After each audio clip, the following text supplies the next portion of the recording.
It's very possible for adults to manipulate children into are having a natural identity crisis into believing that they are the wrong gender. Yeah. And yeah, that, especially, yeah. And that they need to be the other gender, or they need to be a boy, or boy needs to be a girl, and that will solve all their problems. And that will solve their problems. And then they give them sterilizing drugs, which are called also a misnomer, puberty blocker. These are sterilization drugs, so they can never have children again. Yeah. They can have double mastectomies, the mutilation. Have their forearms stripped to build non-functioning penises.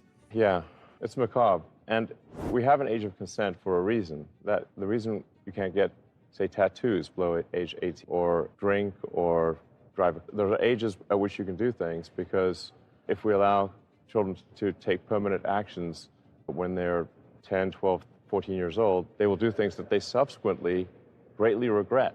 Yes, I've interviewed a couple of people who've done exactly that, and it's Right. damn painful. So I think doing... Why are you willing to make this an issue, do you think? Sort of like the nameless issue. It happened to one of my older boys, where I was essentially tricked into signing documents for one of my older boys, Xavier. This is before I had really any understanding of what was going on, and we had COVID going on, and there was a lot of confusion.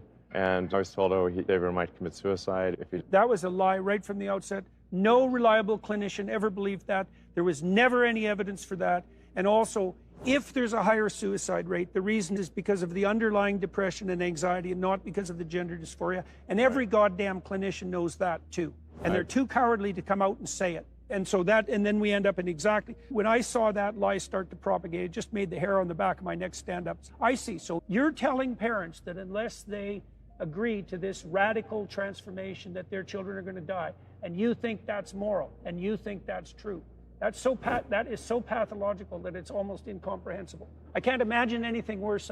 I can't imagine a therapist doing anything worse than that, or sitting by idly and remaining silent while his colleagues are doing it. It's incredibly evil, and I agree with you that people that have been promoting this should go to prison. It won't stop till that happens. Yeah. It'll just go underground. Puberty blockers are being accessed online by kids all the time through non-medical channels. Yeah, Right. It's not going to stop. Okay, so I see. So that's So I was personal. into doing this, and it wasn't explained to me that puberty blockers are actually just sterilization drugs. Anyway, and I lost my son, essentially.